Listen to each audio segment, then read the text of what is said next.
Bom dia, está no ar o RBV News edição manhã que leva você, internauta, os principais fatos do dia em Mato Grosso do Sul, no Brasil e no mundo. 4 adolescentes ficaram feridas depois que o carro em que estavam bateu na traseira de uma caminhonete. O acidente aconteceu na tarde de ontem na Avenida Norte Sul, em Campo Grande. O carro em que as jovens estavam ficou totalmente destruído, mas as garotas sofreram apenas ferimentos leves. Apenas uma delas teve fratura exposta na perna esquerda. Todas foram socorridas pelo Corpo de Bombeiros e levados para a Santa Casa da capital. O condutor da caminhonete nada sofreu. A Polícia Militar de Campo Grande prendeu na madrugada de hoje Alessandro Portilho da Silva, de 28 anos. Ele foi autuado em flagrante após ter efetuado diversos tiros em uma rua na Mata do Jacinto. Após os disparos, ele fugiu em Fiat Siena. Pouco tempo depois, o veículo e Alessandro, que estava acompanhado de um casal, foram localizados na Avenida Mascarenha de Moraes. A arma, um revólver calibre 38, estava embaixo de um dos bancos do veículo com balas deflagradas e intactas. Alessandro confirmou ter sido o autor dos disparos, mas não disse a razão. Ele apresentava sinais de embriaguez e não aceitou passar pelo teste do bafômetro. Alessandro foi encaminhado para o DEPAC, onde foi autuado. E 2 incêndios em um bairro da capital mobilizaram o Corpo de Bombeiros desde a madrugada de hoje. A repórter Natália Chaves esteve no local e tem mais informações. Uma manhã movimentada no bairro Nossa Senhora Aparecida. Ainda durante a madrugada, esse barraco começou a pegar fogo. Logo pela manhã, os moradores notaram que o barraco ao lado também estava sendo incendiado. O Corpo de Bombeiros foi acionado e o fogo foi controlado. Os vizinhos acreditam que o fogo tenha sido criminal, já que os moradores dos 2 barracos tinham disputas entre si. Natália Chaves para o RBV News. Na semana passada, um crime chocou Campo Grande. Um menor de 15 anos matou a tiros os 2 irmãos mais velhos. Para a polícia, ele disse que cometeu o crime porque brigava muito com os irmãos. Ele era adotado, mas os pais afirmaram que nunca o trataram com indiferença. O assunto gerou polêmica e muitos comentários sobre a questão da adoção. Um colega de trabalho do pai do menor chegou a dizer na imprensa que havia prevenido o pai sobre a adoção, já que a família não tinha muitas informações sobre a origem do menor. Para conversar sobre esse tema, eu converso agora com a promotora de Justiça da Infância e Juventude, Vera Bogalho Frost Vieira. Bom dia, doutora Vera. Bom dia. Esse tipo de caso prejudica a questão da adoção ou é um caso excepcional? Não prejudica a adoção. Esse caso é um caso excepcional. Eu vou completar 20 anos de Ministério Público e não tenho conhecimento, pelo menos em Mato Grosso do Sul, de um caso idêntico, né? Envolvendo homicídio praticado por um adolescente contra 2 irmãos. O fato desse adolescente ser adotado não implica dizer, foi uma excepcionalidade, que todos os filhos adotados são problemáticos e que trarão problemas ao casal, aos pais. Nós temos relatos de diversos fatos de filhos legítimos, né? Em São Paulo nós tivemos alguns anos atrás de uma filha legítima que matou ambos os pais. Então não é questão de ser filho adotado ou filho legítimo.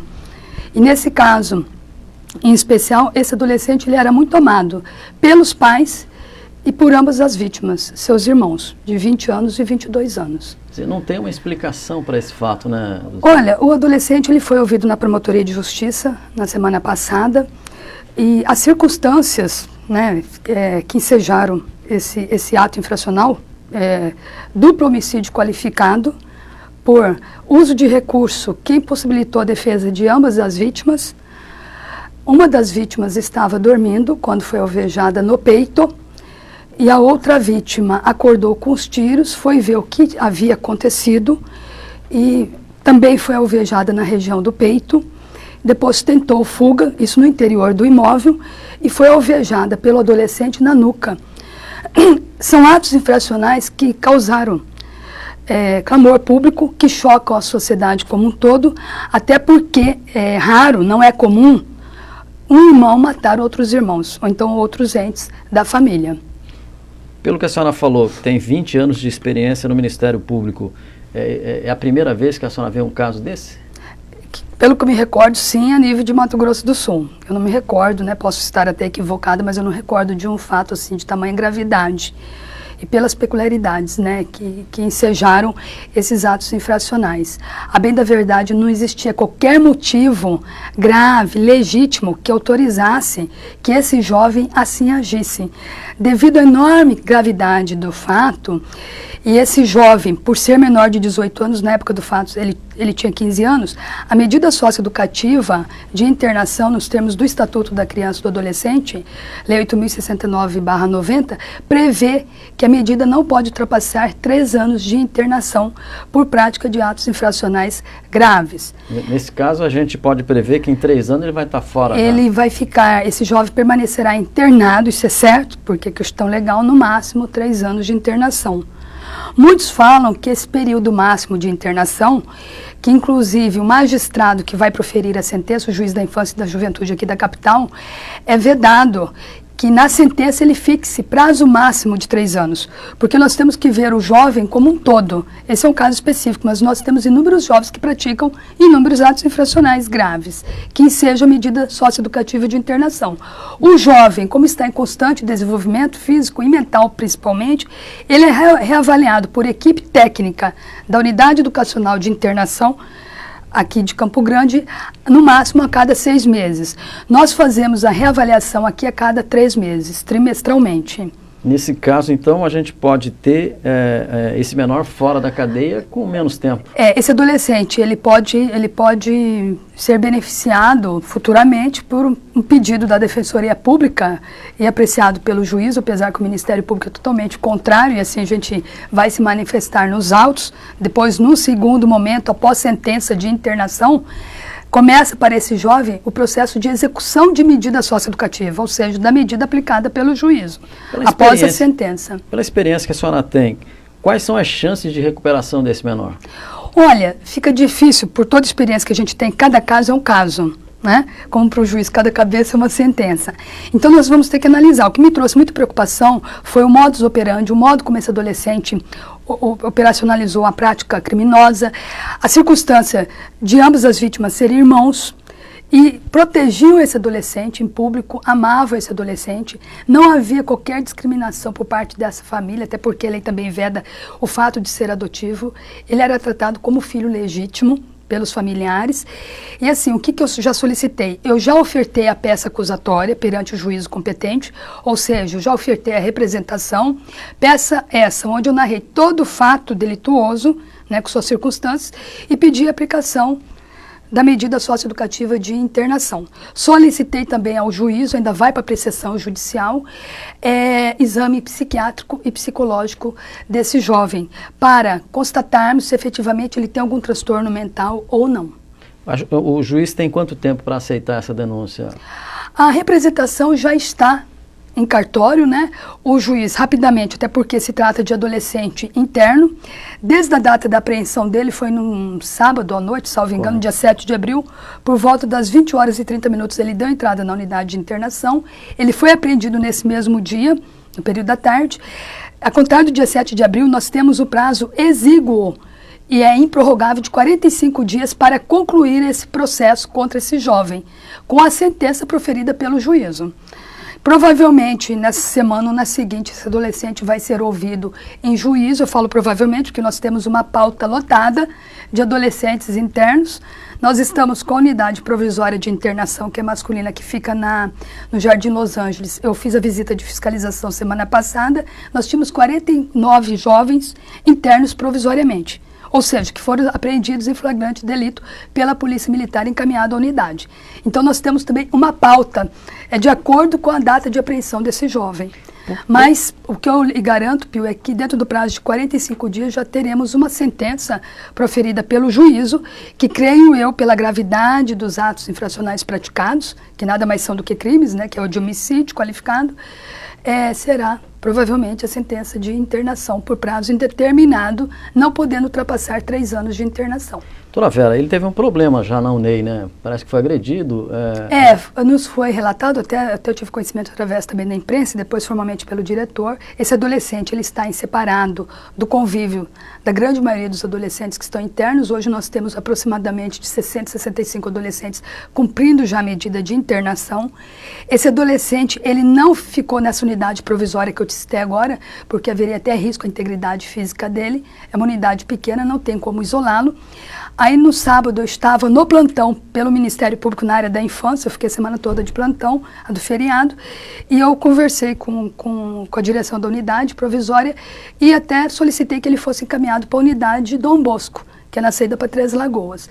Teve envolvimento com o adolescente e ele já se encontra em outro alojamento. As UNEIs hoje estão bem preparadas para receber esses adolescentes, doutora Vera? Olha, há uma construção toda. Eu estou aqui em Campo Grande na área da infância há 10 anos, completei ano passado, fim do ano passado. A situação nas UNEIs no nosso estado são bem melhores que a maioria dos estados, mas nós precisamos implementar mais as medidas socioeducativas de uma forma geral. E a de internação, nós precisamos com cursos profissionalizantes para os adolescentes dentro das unidades e depois fora. Mas isso já tem uma iniciativa do Dr. Roberto Ferreira, né, que é juízo aqui da área da infância. A gente tem feito reuniões com inúmeras entidades e estamos conseguindo vários parceiros para atuarmos na profissionalização desses jovens. Mas a UNEI tem condições, sim, de receber bem os adolescentes. O pessoal, apesar de pouca capacitação feita pelo governo do estado, mas diferentemente do que ocorre no sistema penal, no sistema de medida socioeducativa, na área da infância e juventude, é um sistema bem mais humanizado. Agora, na opinião da senhora, por exemplo, a gente vai ter daqui 2 anos ou 3 anos se recuperando esse menino na rua novamente. A lei não é muito branda, não? Olha, é muito relativo. As pessoas até indagam muito, tem vários projetos de lei tramitando no Congresso Nacional para alterar vários dispositivos do Estatuto da Criança e do Adolescente. O que a maioria dos profissionais que atuam nessa área, por exemplo, a parte de psicólogos, psiquiatras, eles entendem que entra muito na área médica e de psicologia, que manter um adolescente segregado ou internado por 3 anos, por ser adolescente, é um tempo assim razoável, às vezes até excessivo. Muitos defendem que há até excesso na legislação, mas em contrapartida, o homicídio qualificado pelo Código Penal, a pena mínima é 12 anos. No caso, se esse jovem fosse maior de 18 anos, ele pegaria uma pena superior a 20 anos, né, inicialmente em regime fechado, se ele fosse maior de 18 anos. Mas o que nos preocupa muito é em recuperar, porque nós temos 2 bens jurídicos tutelados, a vida e a liberdade. Eu, enquanto representante do Ministério Público, representando a sociedade, né, eu tenho o dever, o ônus constitucional de defender a sociedade. Então, o nosso pensamento, a nossa ação é voltada muito para os familiares dessa vítima, para os próprios, né, as próprias vítimas, quer dizer, porque se tiraram 2 vidas de jovens que, inclusive, estavam estudando, fazendo faculdade de Direito. Então é muito grave esse fato praticado. Para a gente encerrar, doutora Vera, a adoção, então, a senhora acredita que não vai ter nenhum problema por causa desse crime, né? Creio que não, porque nós temos inúmeros casos de adoção, né? Há uma lista de antiguidade. Antes, o casal, quando quer adotar, uma pessoa solteira, se quiser adotar e preencher todos os requisitos, tem que passar por um processo de habilitação para adoção. Somente casais ou pessoas habilitadas, né, e aceitem essa habilitação pelo juízo competente, que aqui é o juiz da Vara da Infância, Juventude do Idoso, a juíza titular, doutora Cátia Brau, as casais entram numa lista por antiguidade. Então, a adoção tem preferência, os casais, por exemplo, crianças nascidas em Campo Grande, casais de Campo Grande, os mais antigos. Se não suprir, casais do estado de Mato Grosso do Sul. Depois que pega de outras capitais, aí que vai para nível nacional. Eu creio que esse fato é um fato isolado, né? Foi assim, uma fatalidade, né, um fato que choca realmente, eu acho que chocou toda a nação, não só Mato Grosso do Sul, mas toda a nação, pela gravidade, por envolver irmãos. Mas, como eu já falei para você, independe de ser irmão, não é porque é adotivo, porque muitos filhos legítimos matam seus pais. Muito bem, eu agradeço a presença da doutora Vera Bugalho Frost Vieira, ela que é promotora da Justiça, Infância e da Juventude, pela entrevista. Obrigada, Pio. Muito obrigada. Destacar pessoas que vêm contribuindo com a educação em Mato Grosso do Sul. Foi com esse objetivo que a FUNLEC, Fundação Lautons de Educação e Cultura, homenageou na sexta-feira à noite 2 personalidades que há anos contribuem para o desenvolvimento do setor no estado. Com foco na educação, a FUNLEC concedeu a honraria a 2 personalidades, o senador Delcídio do Amaral e o médico e diretor-presidente da instituição, Dr. Mafussi Kadri. Emocionado, o médico que recebe o título por sua dedicação a crianças e jovens falou sobre o título. Se você for aquilatar o sentimento emocional como a pessoa é possuída, claro que torna-se indescritível. Mas ao mesmo tempo, faz com que você reflita da responsabilidade que você passa a ter por tudo aquilo que você já fez nesse percurso de vida para você atingir esse momento e naturalmente faz você sonhar para fazer muito mais por toda essa bondade, essa gentileza, esse reconhecimento que esses pares realmente fazem. Surpreso, o senador Delcídio do Amaral reconhece a alegria de ser indicado a um título tão importante. Bom, primeiro eu estou muito feliz. É a primeira vez que eu recebo uma homenagem como essa, né? E especialmente da FUNLEC, que tem um papel fundamental na educação da nossa gente, né? Que é um papel preponderante na vida do nosso estado. Então eu fico muito feliz, e especialmente a gente falando de educação, que talvez é o maior desafio, não só do nosso estado, mas do país. Então eu fico muito satisfeito de estar trabalhando junto com a FUNLEC, junto com o Dr. Mafussi e a sua equipe, principalmente para valorizar aquilo que é o futuro do Brasil. O título de honra honoris causa é dedicado àqueles que se destacam com ações em prol da sociedade. Hoje, os homenageados recebem este título por suas iniciativas voltadas à educação em Mato Grosso do Sul. Amigos, familiares e autoridades compareceram ao evento para prestigiar as personalidades que fazem a diferença na educação em Mato Grosso do Sul. Diante do público, Dr. Mafussi Kadri se recorda de sua infância, onde a educação foi determinante para sua formação como pessoa e como profissional. Lembro-me da primeira professora que me alfabetizou, que eu tive a grata satisfação, num dos aniversários, a trouxeram do Rio de Janeiro, onde ela, realmente de uma forma carinhosa, relembrou as primeiras letras e os primeiros passos daquele menino que nada entendia e nada compreendia. Diversos alunos, pais, professores agradecem aos homenageados por suas ações e por sua dedicação. E no próximo bloco você confere os principais fatos do Brasil e do mundo. E você vai ver também como foram as rodadas do Campeonato Estadual e do Paulistão. Voltamos já.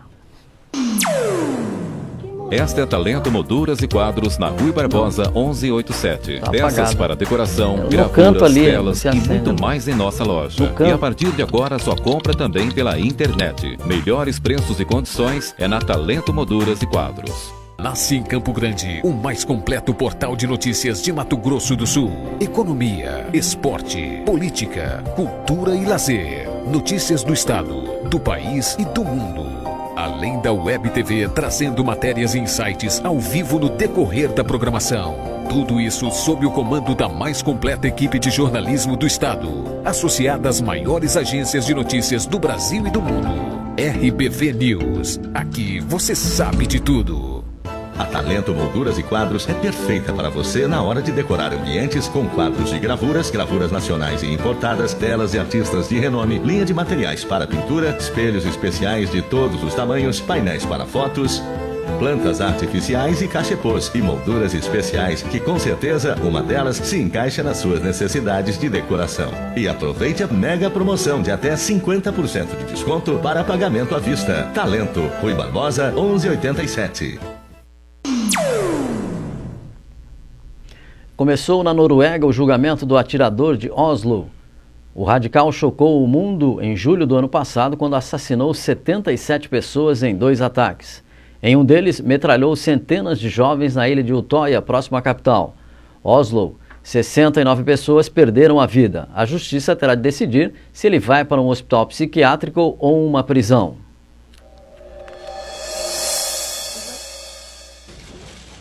Começou nesta segunda-feira na Noruega o julgamento de Anders Breivik. O extremista de direita responde por atos de terrorismo. Ele chocou o mundo há 9 meses, quando assassinou 77 pessoas em 2 ataques num único dia. A defesa quer que o acusado seja responsabilizado criminalmente. Já o Ministério Público insiste em desequilíbrio mental. No ano passado, 2 psiquiatras concluíram que Breivik sofria de esquizofrenia paranoide e não poderia ser condenado à cadeia. Mas uma nova perícia, divulgada recentemente, apontou que o autor dos ataques não sofre de psicose, ou seja, é penalmente responsável. O veredito deve sair apenas em julho. Membros dos talibãs realizaram uma série de ataques coordenados neste domingo em todo o Afeganistão. Rebeldes talibãs reivindicaram os ataques e um porta-voz afirmou que, com eles, marcavam o início de sua ofensiva anual da primavera, acrescentando que muitos homens-bombas estão envolvidos na operação. Membros dos talibãs realizaram ataques coordenados neste domingo em todo o Afeganistão, com explosões e disparos contra o bairro diplomático na capital. Militantes tomaram vários prédios e tentaram entrar no parlamento. Fora da capital também aconteceram atentados contra prédios do governo. Insurgentes talibãs reivindicaram os ataques. Um porta-voz afirmou que eles marcam o início da ofensiva anual de primavera, que anuncia a temporada de combate. Segundo ele, muitos homens-bomba estão envolvidos na operação. O inverno afegão é um período de repouso para os talibãs, cuja guerrilha ganha intensidade e se estende para todo o país no início da primavera. Neste período, o degelo libera as passagens montanhosas da fronteira com o Paquistão. A OTAN tem cerca de 130 mil tropas apoiando o atual governo do país contra a insurgência talibã. Mas a retirada dos militares vai acontecer até o final de 2014, transferindo... A batalha pela eleição presidencial francesa foi travada neste domingo nas ruas de Paris, onde os principais candidatos, o atual presidente da direita, Nicolas Sarkozy, e o socialista François Hollande, organizaram comícios e atraíram multidões.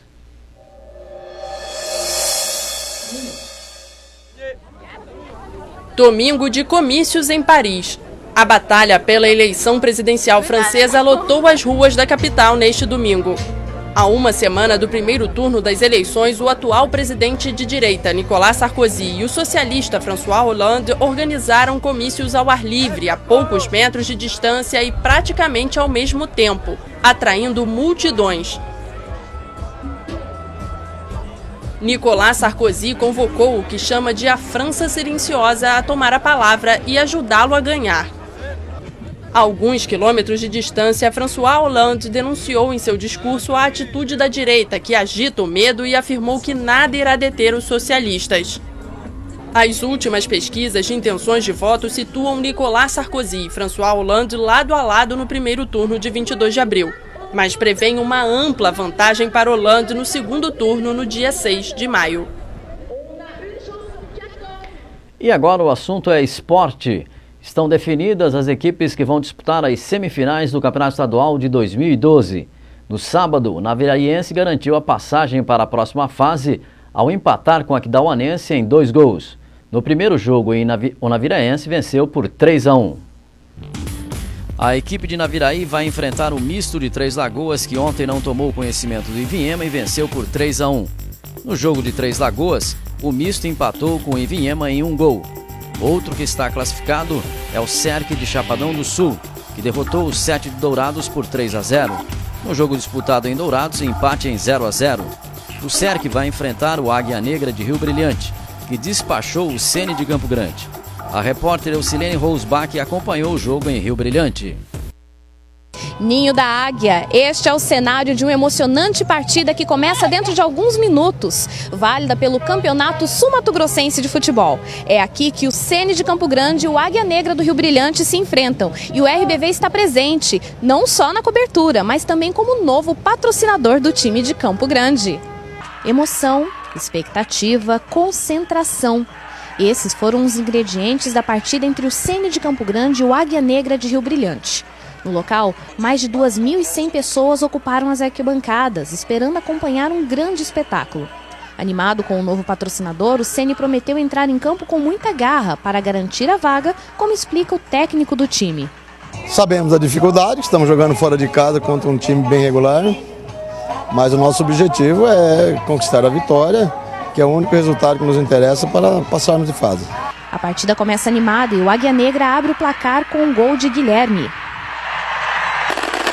Os dois times estavam animados e não pouparam esforços em uma partida marcada por faltas, marcação e muitos lances. O primeiro tempo terminou com a vitória do time rubro-negro, mas no segundo tempo, mais garra em busca da vitória. Primeiro, Magno do Águia, que garantiu o segundo gol da partida. Mal o time teve tempo de comemorar e Rafael do Ceni proporciona esperança à torcida do Furacão Amarelo. Mas nem toda a garra do time de Campo Grande foi suficiente para garantir a vaga na semifinal. Este domingo era mesmo dia do Águia Negra, que ganhou a partida por 3 gols contra 1 do Ceni e conquistou sua participação na fase semifinal do campeonato estadual. Tristes, os jogadores do Ceni lamentam a derrota e admitem a força do time rival, sem perder a esperança no futuro. A sensação depois de uma derrota, é a pior possível, né? Mas temos que colocar a cabeça no lugar, sabemos que também perdemos para uma grande equipe. Eles foram merecedores, né? Independente dos erros de arbitragem que teve no jogo. E nós sabíamos que quem falhasse menos sairia vencedor. E felizmente foi a equipe do Águia.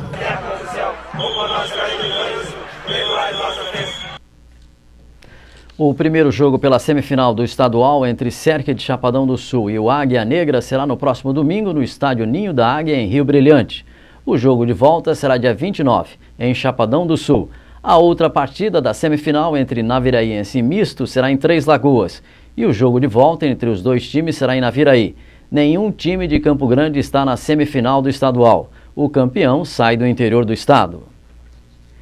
Com o final da primeira fase do Campeonato Paulista, os confrontos das quartas de final ficaram desenhados. A única surpresa ficou para o Palmeiras, que não conseguiu terminar entre os 4 primeiros e terá que decidir fora de casa contra o Guarani, melhor equipe do interior. As datas e os locais das partidas serão definidas em uma reunião na Federação Paulista de Futebol nesta terça-feira. O Corinthians cumpriu seu papel em Campinas, derrotou a Ponte Preta por 2-1, mesmo com um time cheio de reservas, e aproveitou a derrota do São Paulo para o Linense para terminar a fase de classificação do Paulistão na liderança. O time chegou aos 46 pontos e terá a vantagem de atuar como mandante no mata-mata do torneio. E o rival do time alvinegro nas quartas de final do torneio estadual será justamente a Ponte Preta. Os jogadores do São Paulo admitiram o desempenho aquém do esperado na derrota por 2-1 contra o Linense ontem. Com a derrota sofrida em Lins, o São Paulo caiu para a segunda colocação da tabela de classificação do Paulistão com 43 pontos, 3 a menos que o Corinthians.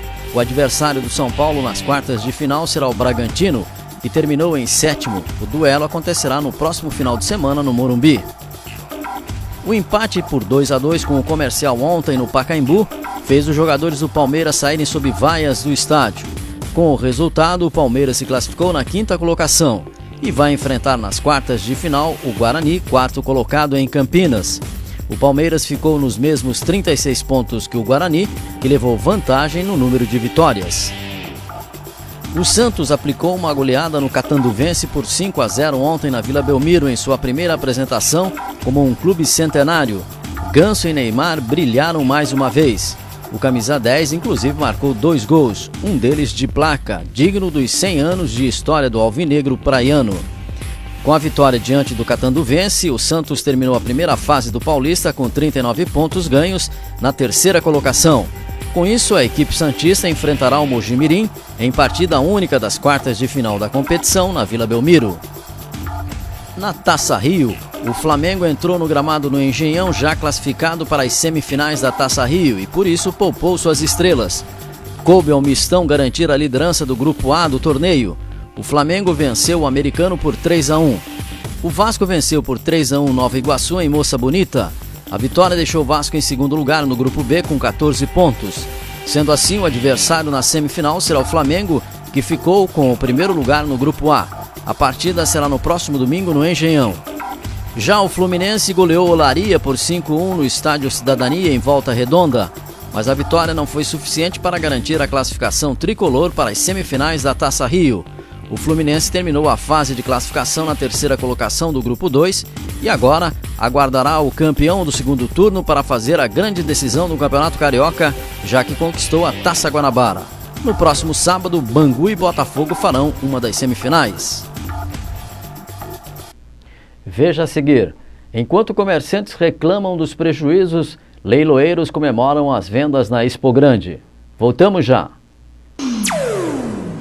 Esta é Talento Molduras e Quadros na Rui Barbosa 1187. Peças para decoração, gravuras, telas e muito mais em nossa loja. E a partir de agora só compra também pela internet. Melhores preços e condições é na Talento Molduras e Quadros. Nasce em Campo Grande, o mais completo portal de notícias de Mato Grosso do Sul. Economia, esporte, política, cultura e lazer. Notícias do estado, do país e do mundo. Além da Web TV trazendo matérias e insights ao vivo no decorrer da programação. Tudo isso sob o comando da mais completa equipe de jornalismo do estado, associada às maiores agências de notícias do Brasil e do mundo. RBV News. Aqui você sabe de tudo. A Talento Molduras e Quadros é perfeita para você na hora de decorar ambientes com quadros de gravuras, gravuras nacionais e importadas, telas e artistas de renome, linha de materiais para pintura, espelhos especiais de todos os tamanhos, painéis para fotos, plantas artificiais e cachepôs e molduras especiais que com certeza uma delas se encaixa nas suas necessidades de decoração. E aproveite a mega promoção de até 50% de desconto para pagamento à vista. Talento, Rui Barbosa 1187.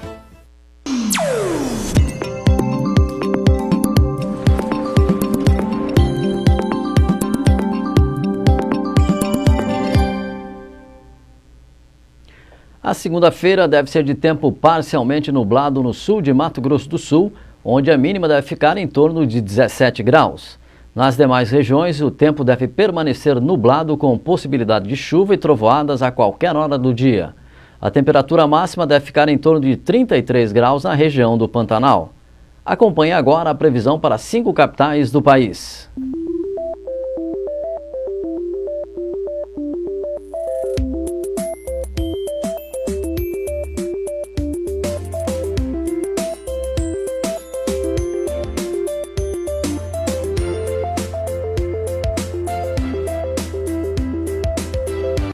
Centenas de pessoas acordaram cedo ontem em Campo Grande para competir por um motivo muito nobre.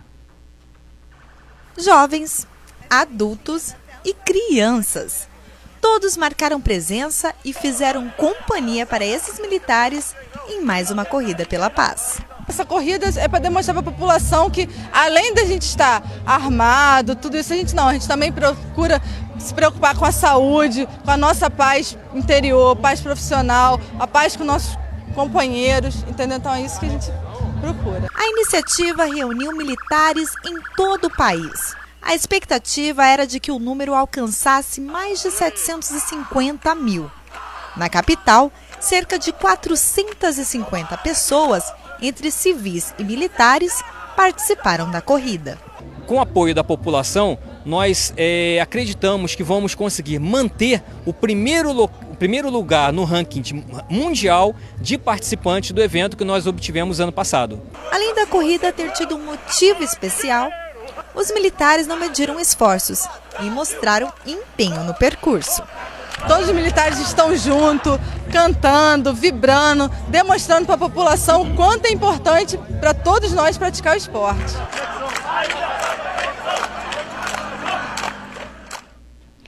E o primeiro final de semana da Expo Grande, maior feira agropecuária de Mato Grosso do Sul, foi de comemoração para os leiloeiros. Já os comerciantes não gostaram do resultado das vendas. Sem shows, a edição deste ano da Expo Grande está de cara nova. Com certeza, né? A quantidade de pessoas é bem melhor, mais tranquilo, não tem a questão daqueles jovens que estão para fazer baderna, bagunça, está mais família mesmo. Não está muito aquela bagunça, não está muito cheio de gente, está muito tranquilo. Para as poucas famílias que visitaram o Parque Laucídio Coelho, a mudança foi boa. Já para os comerciantes, a falta de público representou prejuízo. Olha, em relação aos anos anteriores, em média uns 80%. Está bem fraco esse ano, bem caído mesmo o movimento. Eu esperava que ontem eu vendia pelo menos R$1.000, eu vendi R$250. Foi o tempo que atrapalhou, a gente tem estoque aí, né, para trabalhar. E eu espero que esse tempo melhore e que a gente supere esse negócio. O faturamento foi baixo na barraca do seu Valtécio. Mas já para este empresário do ramo de leilões, a falta de shows não influenciou. Muito pelo contrário, a feira tem dado ótimos resultados. Essa primeira semana para mim foi ótimo. Os leilões que eu fiz foi todos 100% de venda.